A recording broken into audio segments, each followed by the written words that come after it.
Hello everyone and welcome to our module on intrapartum fetal monitoring. During labor and delivery, there are two standard elements of intrapartum fetal monitoring. The first is monitoring of the fetal heart rate. This is commonly done in one of two ways. The first is Doppler ultrasound, which can be placed on the mother's abdomen. The second is a fetal scalp electrode, which is an electrode directly placed on the fetal scalp through the cervix. This usually requires the membranes to be ruptured. The second element of intrapartum fetal monitoring is tochometry. This involves measurement of uterine contractions through use of a pressure catheter. And normally the results of fetal heart rate monitoring and tochometry are placed side by side like shown on the screen here. At the top we have the fetal heart rate monitor. You can see the heart rate is bouncing up and down between 120 and 150. At the bottom we have the results of tochometry. When the uterus is not contracting, the pressure is very low, but when the uterus contracts, the pressure rises like what's seen here.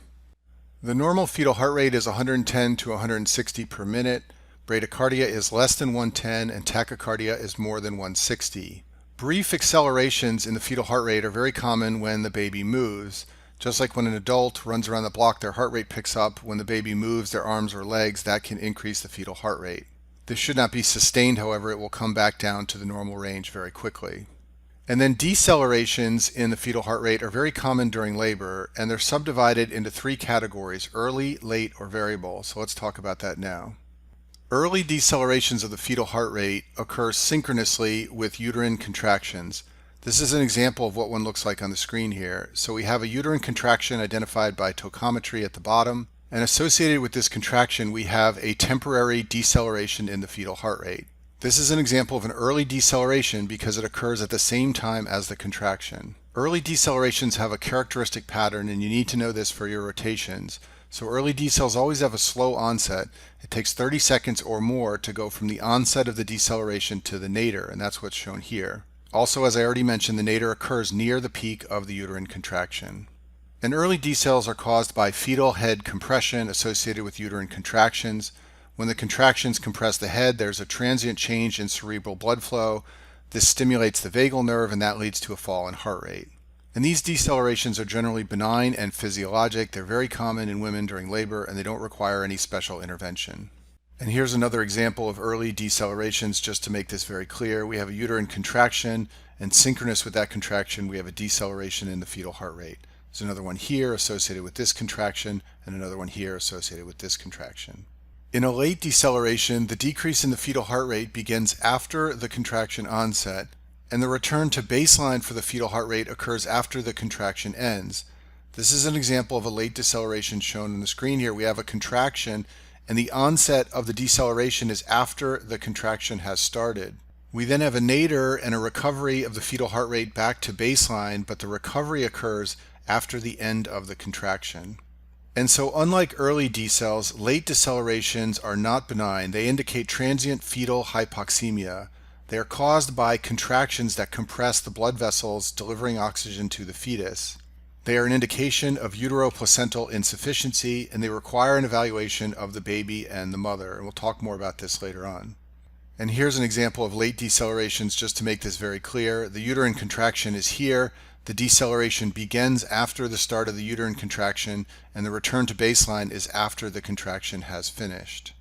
Let's talk about fetal tachycardia, which, as we already mentioned, is when the fetal heart rate climbs to above 160. As I said before, fetal movements result in short bursts of sinus tachycardia that can be up to 200 beats per minute. These are a normal and benign finding, and they don't require any further investigation. In contrast, however, persistent fetal tachycardia does require a maternal and fetal evaluation. If you look at this tracing at the bottom of the screen, we have a number of uterine contractions along the bottom, but the fetal heart rate is persistently at about 180 beats per minute. This isn't a temporary acceleration. The heart rate is consistently at this level. That's persistent tachycardia, and that requires an investigation. There are many possible causes. The baby could be anemic, the mother could have an infection or a fever, and there are many other potential causes. The last type of deceleration is a variable deceleration. These decelerations have no relationship to the uterine contractions, which makes them totally different from early and late decels. Variable decels have an abrupt onset, and the time from the onset to the nadir is usually less than 30 seconds, which is shorter than for early or late decelerations. And just like late decelerations, variable decelerations are a dangerous finding. They represent a fetal reflex response to transient umbilical cord compression. So remember that early and late decelerations are caused by uterine contractions. In early decels, the uterine contractions are compressing the head. In late decelerations, the contractions are causing placental insufficiency. In the case of variable decelerations, they have nothing to do with uterine contractions. The umbilical cord is simply being compressed by the position of the baby in the uterus, so that compression can come and go randomly, unrelated to the contractions. Variable decels are also associated with oligohydramnios, and that's because when there's less amniotic fluid, it's easier for the cord to become compressed. And here's a zoomed in example of variable decelerations. We've got a couple of uterine contractions here, but then we have these decelerations that are unrelated to the contractions. We have one here, another one here, and another one here. And these are unrelated to the contractions because they have nothing to do with the uterus contracting. What's happening is the cord gets compressed by something going on in the uterus right here, and that causes the decel. It's unrelated to the contraction going on down here. If during labor and delivery a baby displays persistent variable decelerations, the first line intervention is to change the maternal position. Remember that these variable decels are caused by umbilical cord compression, so if you can change the mother's position, you can sometimes relieve the pressure on the umbilical cord. So one option is to ask the mother to shift to her left or right side. You can also try raising the knees to the chest, and in some cases mothers are asked to get on all fours to relieve the pressure on the umbilical cord. A second line option is transcervical amnio infusion. This involves using an infusion catheter to infuse saline into the amniotic cavity, and sometimes by increasing the amount of fluid around the baby, you can get a temporary improvement in the variable decelerations. And then ultimately, in all these cases, you need to consider an operative delivery, either an operative vaginal delivery or a cesarean delivery if the decelerations do not improve. So when I was a med student rotating in OBGYN, I was taught the mnemonic veal chop, which I'll pass along to you now. This is a way to remember the causes of the different types of fetal heart rate changes. So variable decels are caused by cord compression, early decels are caused by head compression, accelerations are benign and are okay, and late decelerations indicate placental insufficiency. Let's talk a little bit about fetal heart rate variability. So the heart rate in the baby should go up and down a little bit, caused by activity of the sympathetic and parasympathetic nervous systems. Normally the heart rate varies from 6 to 25 beats per minute. Marked variation is considered more than 25 beats a minute, and if there's absent variability, this is an ominous finding that indicates fetal distress. And you can see some examples on the screen here of absent fetal heart rate variability, normal, and then marked over on this end. And here are some zoomed in examples. We have minimal or absent fetal heart rate variability in this example here. This would be an ominous finding that indicates fetal distress. Down here we have moderate variability, and up here we have marked. A rare pattern on the fetal heart rate tracing, but one that you should definitely know for your board exams, is the sinusoidal pattern.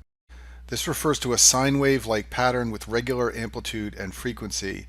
This is an example of one shown on the screen here. You can see that the fetal heart rate is going up and down like a sine wave. And this finding is very rare, but when you do see it, it's an ominous finding associated with poor outcomes, and it's usually due to severe fetal anemia, and this is what you want to know for your board exams. Clinically, fetal heart rate patterns are often divided into 3 categories.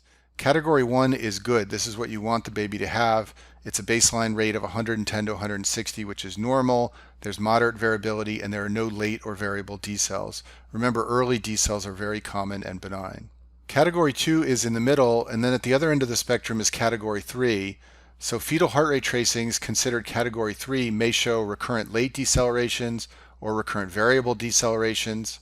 They may also show fetal bradycardia or sinusoidal pattern, and these are all elements indicating significant fetal distress. So some of the management options for women in labor and delivery who have a fetus with a Category 3 pattern are shown on this slide. First of all, the mother is often given oxygen and IV fluids to try and maximize delivery of oxygen to the fetus. We already talked about how changing the maternal position is a key intervention, especially in women with variable decels, to try and relieve any pressure that may be present on the umbilical cord. Because uterine contractions can cause placental insufficiency, oxytocin is usually discontinued if it's being administered, and sometimes a tocolytic like terbutaline is even considered to stop the uterine contractions altogether. And then ultimately, when the fetal heart rate tracing shows a Category 3 pattern, you have to prepare for operative delivery, either an operative vaginal delivery or a cesarean delivery. And that concludes our module on intrapartum fetal monitoring.